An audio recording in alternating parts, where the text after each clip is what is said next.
ہاں جی، عین کے نیچے آ گئی ہے دو زیر، ٹھیک ہے، دو زبر دو زیر دو پیش کو تنوین کہتے ہیں۔ تو جب وقف کے صورت میں آخر والے حرف پہ تنوین ہو، یعنی کہ دو زیر ہوں، تو اس کا وقف کیسے کیا جاتا ہے؟ تو یہ بات یہاں سمجھیں کہ وقف کے ساتھ والا حرف اگر تو جزم والا ہو، جس طرح یہ جزم لگی ہوئی ہے، اگر تو وہ جزم والا ہو، جزم جس حرف کے اوپر بھی آتی ہے اس کو ساکن کہتے ہیں، ٹھیک ہے۔ اگر تو کوئی حرف آخر والا حرف جزم والا ہے اس طرح کا، تو اس کو تو ویسے کا ویسے رہنے دینا ہے۔ اگر تو جزم والا نہیں ہے، ساکن حرف نہیں ہے، تو پھر ہم نے وقف کی صورت میں آخر والے حرف کو ساکن کرنا ہے، ٹھیک ہے۔ اب ہم عین کو ساکن کریں گے اس کی ہلکی سی آواز کو نکالتے ہوئے وقف کی صورت میں۔ کیسے پڑھیں گے؟ پہلے دیکھیں، عین دو زیر عیوں، جو عیوں، آگے وقف جو، کیسے نکالیں گے؟ جو، یعنی عین کی آواز کو نکالنا ہے لیکن ساکن کرتے ہوئے۔ نحمده ونصلي على رسوله الكريم، اما بعد فاعوذ باللہ من الشیطان الرجیم، بسم اللہ الرحمن الرحیم۔ السلام علیکم ورحمۃ اللہ وبرکاتہ۔ امید ہے آپ سب خیریت سے ہوں گے، انشاءاللہ جہاں ہوں گے ایمان اور صحت کی نعمت سے مالا مال ہوں گے۔ ہاں جی، تو آغاز کرتے ہیں ہم اپنے آج کے سبق کا دعاؤں کے ساتھ، تو چلیے شروع کرتے ہیں۔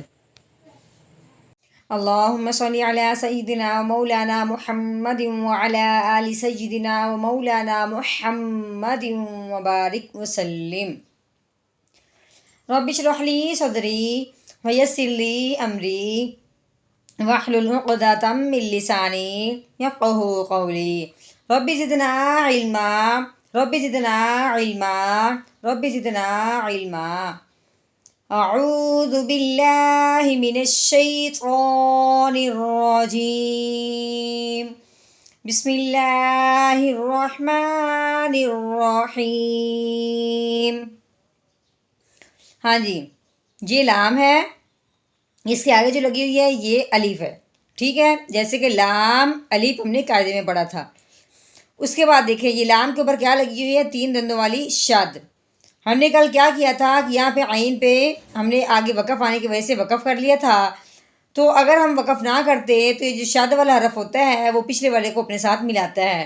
اگر درمیان میں وقف آ جائے تو پھر یہ مرضی ہے، چوائس ہے کہ اگر آپ کا سانس لمبا ہے تو آپ اس کے ساتھ ملا کے دونوں آیتوں کو ایک سانس میں پڑھ لیں، اگر سانس لمبا نہیں ہے تو پھر آپ یہاں پہ اس کو سانس کو توڑ لیں، وقف کر لیں اور اس کو علیحدہ پڑھ لیں۔ پھر یہ شد والا جو حرف ہوتا ہے ہوگا وہ پچھلے والے کو اس کے ساتھ نہیں ملائیں گے، بس اس کی زبر پڑھیں گے، شد نہیں پڑھیں گے۔ تو کیسے پڑھیں گے کہ یہ لام ہے، اس کے اوپر زبر آئی ہے، آگے الف ہے، الف سے پہلے جب بھی زبر آ جائے تو اسے ایک الف کے برابر لمبا کرتے ہیں۔ اب ہم نے لام کو لمبا کرنا ہے الف سے پہلے زبر آنے کی وجہ سے، تو کیسے پڑھیں گے؟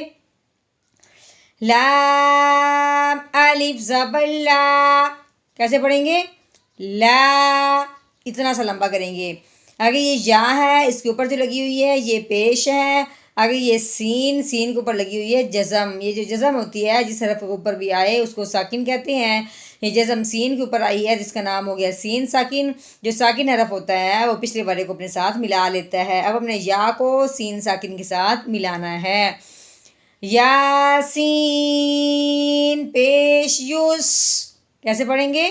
یوس، میم ہے، میم کے نیچے زیر آ گئی، میم زیر می، یوسمی۔ یہ نون ہے، اس کے اوپر پیش لگی ہوئی ہے، نون پیش نو، یوسمینو، لا یوسمینو۔ ہاں جی، آگے دیکھیں یہ واؤ، واؤ کے اوپر آ گئی ہے زبر۔ جو واؤ ہوتا ہے نا عربی کا واؤ، یہ ہوتا ہے گول، یعنی ہونٹوں کی گلائی سے ادا ہوتا ہے۔ جو اردو کا واؤ ہوتا ہے نا جو کتابوں میں پڑھا جاتا ہے وہ دانتوں سے پڑھا جاتا ہے، ہونٹوں سے نہیں، لیکن جو عربی کا واؤ ہوتا ہے وہ ہونٹوں سے پڑھا جاتا ہے، دانتوں سے نہیں۔ تو کیسے پڑھیں گے؟ واؤ زبر وا، یہ لام ہے، اس کے آگے کیا لگی ہوئی ہے؟ الف، ٹھیک ہے۔ ہم نے کیا کہا تھا کہ لام کے اوپر زبر ہے اور الف سے پہلے جب بھی زبر آ جائے تو ہم نے اس حرف کو ایک الف کے برابر لمبا کرنا ہے۔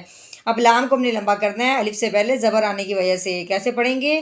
لام الف زبر لا، والا، یہ یا ہے، اس کے اوپر لگی ہوئی ہے پیش، آ گئی ہے غین، اس کے اوپر آ گئی ہے جزم، یہ جزم آنے کی وجہ سے غین ساکن ہو گیا، اور ساکن حرف جو ہوتا ہے وہ پچھلے والے کو اپنے ساتھ ملاتا ہے۔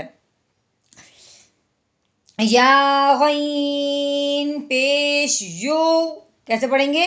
یو، آگے یہ نون ہے، اس کے نیچے لگی ہوئی ہے زیر، یہ یا ہے، اس کے اوپر لگی ہوئی ہے جزم، یہ جزم آنے کی وجہ سے یا ساکن ہو گیا، یا ساکن سے پہلے زیر آ گئی ہے۔ جب بھی یا ساکن سے پہلے زیر آ جائے تو ہم نے اسے ایک الف کے برابر لمبا کرنا ہے۔ کیسے پڑھیں گے؟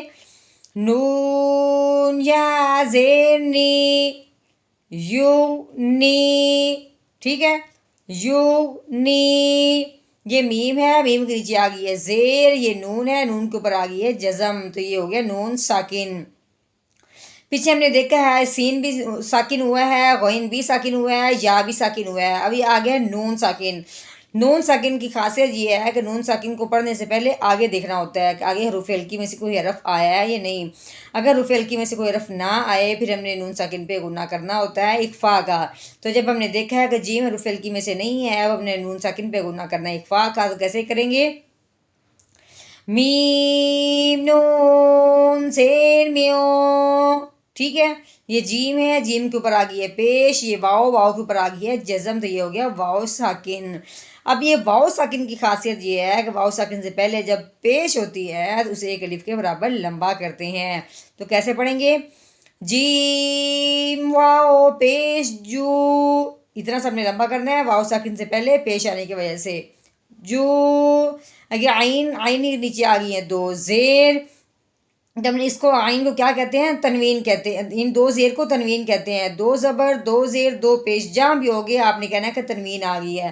اب عین کے نیچے تنوین آیا، تنوین جہاں بھی ہوگی آگے بھی ہم نے حروف ہلکی کا دھیان کرنا ہے کہ آگے حروف ہلکی میں سے کوئی حرف آیا ہے یا نہیں۔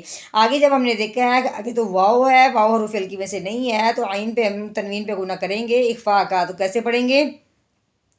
عین دو زیر عیوں، جو عیوں، ٹھیک ہے۔ ہاں اب ہم نے کرنا ہے وقف۔ وقف کی صورت میں آخر والا حرف اس طرح اگر ساکن ہو، اسی حرف کے اوپر آخر والے حرف کے اوپر یہ جزم ہو تو وہ حرف ساکن ہوتا ہے۔ اگر تو وہ ساکن ہے تو اس کو ویسے کے ویسے رہنے دیتے ہیں، اگر تو وہ ساکن نہیں ہے، جیسے کہ اب یہاں تنوین ہے ساکن نہیں ہے، تو اب ہم نے کیا کرنا ہے کہ اس طرح اس کو ساکن کر دینا ہے، ساکن وقف کرتے ہوئے ساکن بھی کرنا ہے اور ہلکی سی آواز نکالنی ہے۔ کیسے؟ آگے وقف جو، جو، اس طرح کر کے۔ ہاں جی، مکمل آیت ہم نے توڑ کیا ہے، اب ہم نے کرنا ہے مکمل آیت کا جوڑ، یعنی کہ روانگی کے ساتھ پڑھنا ہے اور اچھے سے لہجے کے ساتھ۔ کیسے پڑھیں گے؟ اعوذ باللہ من الشیطان الرجیم، سورۃ الغاشیہ، مکیہ، بسم اللہ الرحمن الرحیم،